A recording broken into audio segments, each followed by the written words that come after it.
It's been a long time, folks, since I had a full day in the garden. It wasn't today, it was yesterday. And so much so that we didn't actually do any filming either. But today, the weather's changed again. Now, yesterday I was in shorts and singlet. Yeah, getting a bit of a colour. But today I'm back in the woolies again. It's just cold. So the weather, put that aside. We know what it's doing here in Melbourne, driving us mad. What I did get a chance to do is top up all these really tired looking beds. These three beds in particular have been mulched. Now I'm using the pea straw in this side here and the bean straw on that side there, just to show you the difference in the two products. And talking about straw, I'm going to show you how to build a new raised bed with a bit of a twist in it, slightly different to what I normally do. We'll go through it all shortly, but see here, we've got our bean straw. This is inoculated, obviously, or stimulated or biostimulated, as well as the other one, the pea straw there, which has also been activated. You can see it's a finer grade by comparison as a stem or the straw itself. The leeks, well, they've seen better days because they're going to seed now and I've never harvested them. So I'm going to keep the seed off these because chances are the second round, they're going to be a lot better than the first round, even though these were delicious. Now we've got our beans growing in the middle, so they're looking really mighty fine. And we've had some little volunteers. Nasturtiums popping up there, have a look at that. And a couple of tomato plants. So that's this bed here. And I've done the same with these beds here. So basically topped them up, cleaned out all the unwanted plants, left some of the roots in there, which is what we do. That basically keeps feeding the microbial life in the soil. It's so important. A little tomato plant there. It was stunted in the punnet that I got it in, so hopefully it jumps out. It's not a cherry tomato because that's what it looks like. It's an Adelaide tomato, so let's hope it kicks onto gear. Well, I'm sure it will. This has got bean straw. That's got bean straw as well. Even the artichokes have got bean straw. How do you like that, eh? I actually weeded some of my pots today. Unheard of. Now, today I'm talking about raised beds, and in the past you've seen me build some of these beds, not the physical timber, the framework, but filling them in. You can see in this one here, one of the early beds, I used a weed mat or a mulch mat, which is biodegradable, so over time it should decay and break down. I don't know how long it takes, but that's what it says on the packet. Anyway, so this bed's sunken down, and what we've got here is the soil all the way up to the wall. Now, why do I put the weed mat in? Well, I've used weed mat here, and in other ones I've used hessian, so that sort of material stuff. Now, the idea is because of these raised beds, this one in particular is not so much a bad problem. You'll see down the sides here, where we've got the slats, slight openings. This is only like about a 5mm opening, a little bit less and slightly more at the bottom there. So the weed mat or mulch mat or the hessian I've used to retain the soil in so it doesn't wash out when you're watering. But it's meant to also stop, I suppose, the wind, but how much can it stop really at the end of the day? Because what I find with raised beds, and I'm not sure if you've got timber ones or whether you've got corrugated ones, have you ever noticed how if you don't water them on time on any particular day, in particular I should say on a hot day, how this shrinkage, the soil itself actually shrinks, and it's not only sinking down, but the sinking down here is being caused by the straw that I've got at the base there. It's decomposing, it's been eaten away, it's been chewed up by all the composting creatures. But on the sides, one thing is sinking down. On the sides when it shrinks in, that's basically telling me that's dehydrated. Let's find one that's actually got a bit of shrinkage. These are beds that I recently planted out. They're a different bed. They're not the same as the other timber ones you've seen. These are actually tall, about 900, 950 high. The other ones stop about there from the ground. Now look at the gaps here. I mean, I can put my whole palm in there, not only my fingers. There are huge gaps.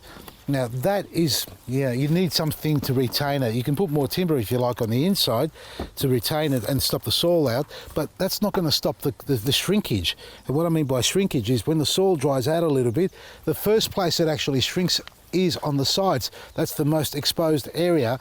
Being the wall, you'll find that it'll dry out there. You see a little bit of shrinkage there?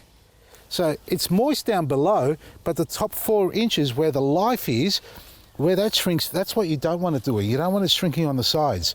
Well, this one here's got more shrinkage than the other one. Look at that. My whole hand can almost go down in there. But it's moist. I can feel the moisture there. But the wind is drying it from the outside. I want to stop that happening because that's the most annoying part about these raised beds. I reckon it happens also with the corrugated ones. The heat builds up against the wall, especially corrugated, so that will be the first thing to dehydrate the soil. So it starts from the outside working its way into the center, which is the furthest point from any sort of wind or heat element causing it to dehydrate. By the way, the tomatoes are looking pretty good, considering they had some spots on them earlier on, about a week ago. Do I need my glasses? I think I do. I think that's got some. More recently, I planted a straw bale or a pea straw bale. I basically dug out a channel in the middle, filled it up with our planting mix, which you can see in there, and I stuck in these two little tired looking tomatoes that I had sitting there copying the weather in their little punnets, and a little marigold as well. Now, from this idea, and for those who don't know what's going on here, it's basically to activate the mulch, at the same time grow something. So you're not just spreading the mulch or inoculating it with our Eco Butch and things like that, or mixing it in compost and waiting 3 months for it to actually break down before you can put it in your garden. Liquid feed works pretty quick, only 2 or 3 hours, and you can activate it and put it straight into your garden. This way here, it also works for garden beds that are otherwise too hard to dig or too sandy to hold their moisture. So you sit your bale of straw on top of that particular spot in the garden where you want to fix, grow some veggies and flowers in it.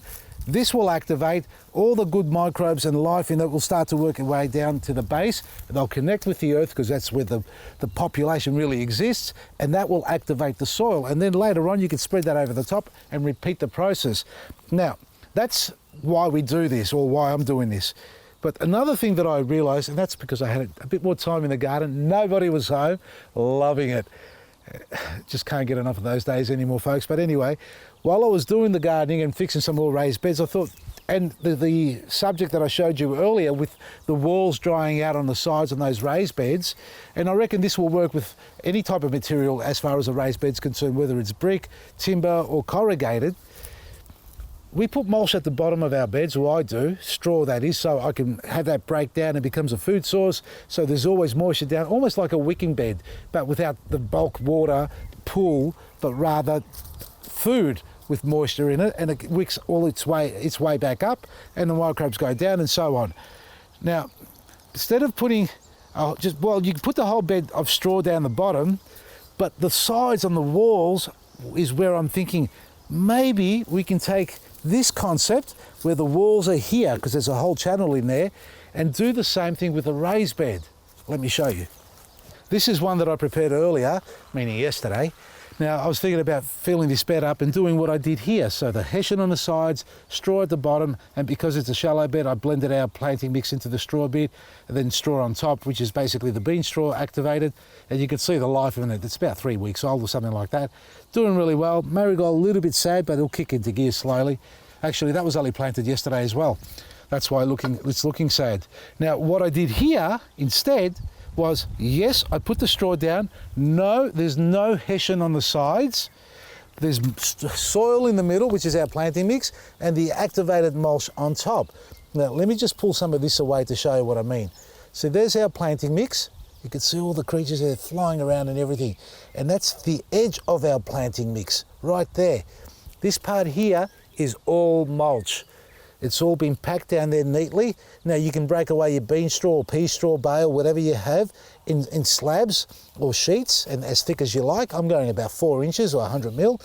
And I've piled that up all the way around, and I backfilled it. So this is a little one that I did. It's hard to tell, but don't worry, I'm going to show you more things. Oh, let me show you this.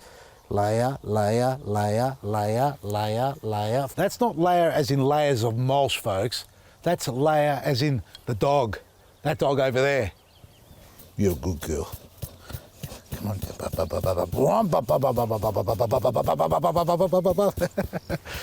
All right, that's enough scratching. Here's the second one that I did yesterday, and I planted a couple of tomatoes in here, and the same thing. If you look, the straw's here. There's the soil. It's already sunken. I didn't pack it down. That's why it's sunken when I added water, but there's the wall of straw. There's the wall all the way around. Creates a blanket. You know what I love about this? It'll actually break down. Not only does it feed from the bottom and from the top, because you've got the straw on top, it's going to feed from the walls as well now. And hopefully it'll become a blanket, because we say the straw, when you add it on the top of your garden, it's like a blanket. It stabilizes, and you know, the moisture in the soil and the heat in the soil, the cold, so it keeps the cold out, keeps the warmth in, or keeps the cold in and the warmth out if it's too hot on a day. So it's a nice blanket which controls the temperature and the climate in there. Now we do the same thing on the wall. Well, we've got the perfect match when it comes to growing, I reckon. I don't know if anybody's done this before. I haven't seen it done anywhere. It's just something that came to mind yesterday when I was looking at the little raised bed, or the raised pea straw that I had. I thought, you know, maybe it'll work on this case. Now, before we finish building one of those, let's talk about when you come to this stage and you've got an existing bed, and you can see how much this has sunken down. It's probably dropped about 3 inches, 70 mil, 100 mil almost. I could see a couple of lines there where it was. What do you do here? Well, you know what you do? Thought about this already. You come along and you get your straw and you build the wall around this existing bed like that, all the way around, and then you fill in the middle with your planting mix, compost and cocoa if you like, and then you put more mulch over the top. So rather than just, and as it sinks, the wall will sink with it, so rather than just filling it all the way to the edge again and it shrinks, because sometimes we don't water on time, you've got the mulch in there which will attract life. It'll become a food source, so whatever's in the soil feeding, not only going down, it's going to the sides, coming back again. So this, you build a little wall, mini wall out of straw, pack it down, fill it in, put more straw over the top, and just keep planting. There you go. Let's build one. Here's one that I'm already halfway through preparing. So I've put the base down, which is basically pea straw, 2.5 bales of pea straw. That's what it's taking in this bed. So a little bit longer than wider that it is. And then I've taken slabs of the pea straw. And what I mean by slabs, you can see here, that's like the bale itself. I've taken the piece off, and here it is there, just like that. And I've just dropped it straight into that spot. Now, I've decided to go this high with my initial run because I've got at least 30 centimetres here, 300 mil of fill that I can put in it. I don't need any more than that to grow my spring veggies, spring, summer, or any veggies in fact. So that's plenty of room. Now what we do here, quite simple, hydrate the mulch because you want to make sure it's well hydrated. You can mix a liquid feed in it as well if you want, but I don't think it's necessary at this stage, and certainly not on the side so much. I mean, as far as inoculating it and getting it really sloppy, you can do that by filling this in. So rather than making a big compost pile, just thinking about this, and putting straw in and trying to activate it like, you know, others have said, why wait? Get it happening. You don't want to waste another 3 months trying to make compost and mulch in your garden. If you've got the room and you've got acreage, by all means, knock yourself out. I'm not doing that. I'm going straight into the garden. My straw bed, my straw walls, put my compost and my planting mix in there, give it a biostimulant, and everything activates and everyone's happy. Now, I've added a cocoa and a couple of bags of compost so far. And what you see me doing here is now pushing the actual compost against the walls of the straw. So I can just pack it down a little bit because it's nice and fluffy at the moment, the straw that is. And I've created a nice cavity again. I thought I was going to have too much, but no. There we go.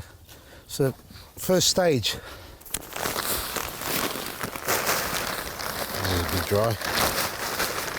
This last bag that I just poured out of compost is a bit dry, folks.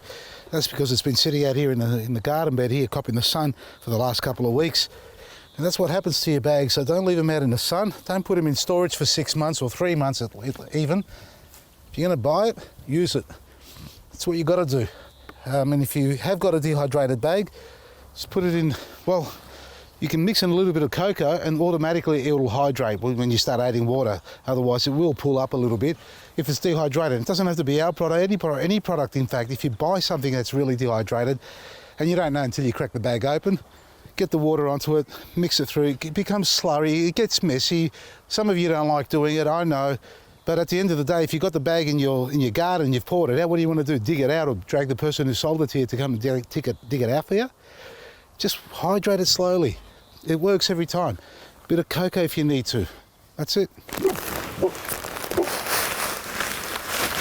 First bag of planting.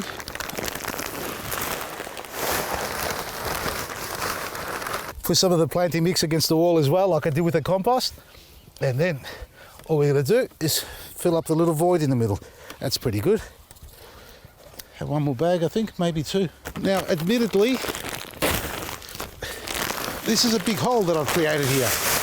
And all of you thinking, wow, what are you going to do? Why are you putting so many bags? You don't have to go this big. You can keep it small, like that one over there that I created earlier, or yesterday, the first one.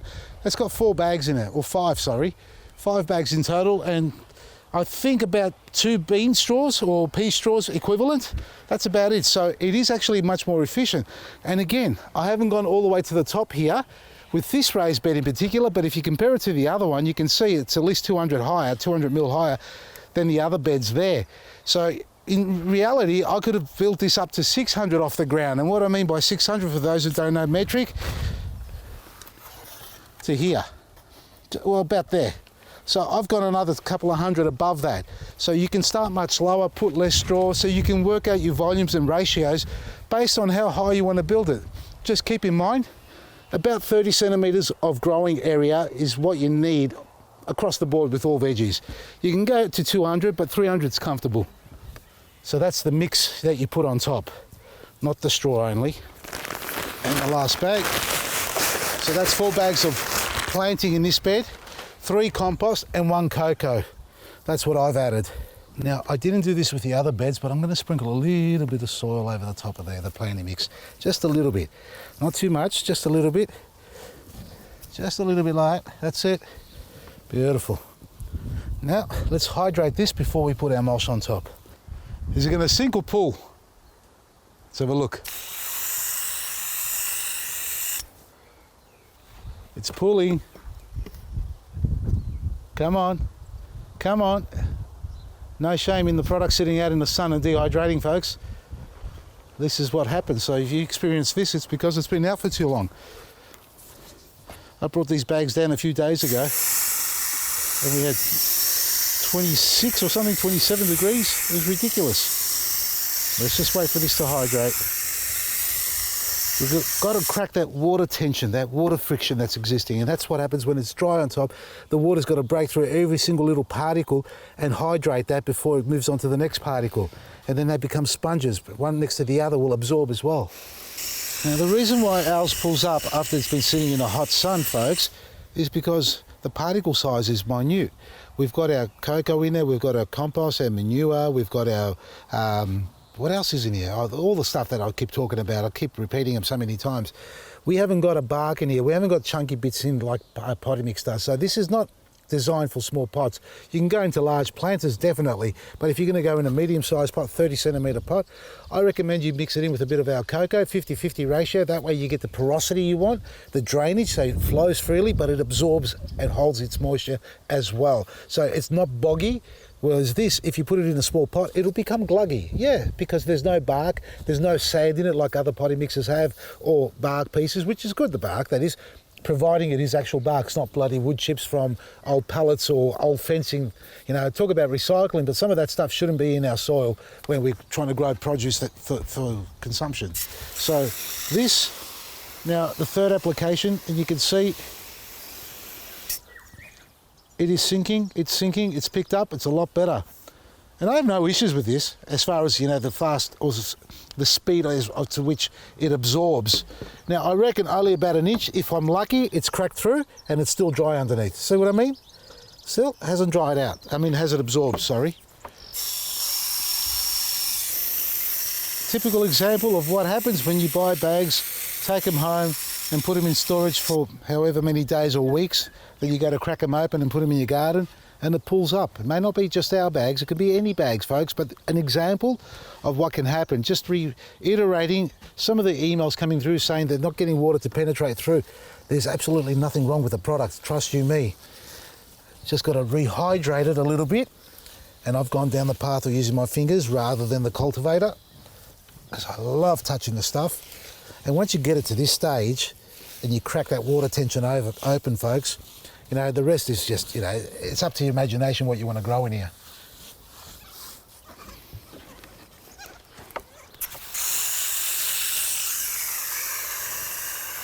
You reckon it's wet enough now? I reckon it is. Done a good job here. All right, so I've just spread that out there like that. Now, all I'm going to do now is put my mulch over the top, which has already been sitting in the liquid solution. Oh, God, it stinks. It's a lot lighter than the bean straw in colour. There's some bean straw in here as well. And for those who are dying for bean straw, I think moving forward we're going to have both pea straw and bean straw. But bean straw won't be around till after Christmas, I reckon. So grab your pea straw while it's cheap. Cheap. Oh, I nearly got the camera.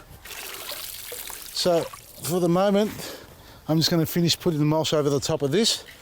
and let it sit for a day or two and make sure the hydration soaks right through where we need it down below. And then I'm going to come back and plant it. But look, if you got your garden bed done, you've hydrated and the water's penetrating straight through from the first go, by all means you can plant straight away. There's no harm in planting straight away in those circumstances. For me, the fact is I've got no bloody seedlings. I could put some seeds in here, but I want to get some seedlings from our outlet, Sarah from Seville. She's growing some seedlings for us and do some contract growing too as well. So stay tuned for that, looking for that to happen too. Also, Taylor's Hill, it should be coming online today, if not today, tomorrow.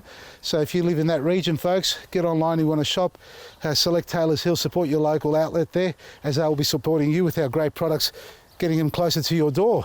Now, just before I go, let's check the one I did yesterday, for those who are querying about the moisture penetrating. So this is the bed that I did exactly what you saw today in yesterday. Have a look at it now. Look at that. How gorgeous is that? All right, so it's not going to turn to crap at the end or slurry. Initially, it feels like it will if you've got that problem when it's dehydrated. But once you hydrate it, get your mulch over the top, 24 hours later, you have got the perfect growing medium that your plants are going to simply thrive in. And you can find all that at Vasili'sGarden.com. Our great specials are running on still, folks. Spring special. Take advantage of it. Vasili'sGarden.com. From me, Vasili Maresi. I'm going to be on radio this weekend and we're going to be launching, or a proper launch of our Berwick outlet. That's Cam and Katrina, sorry, my bad. So put that in your diary if you live in that region. Come down and say hello on Saturday morning. Talk to you soon.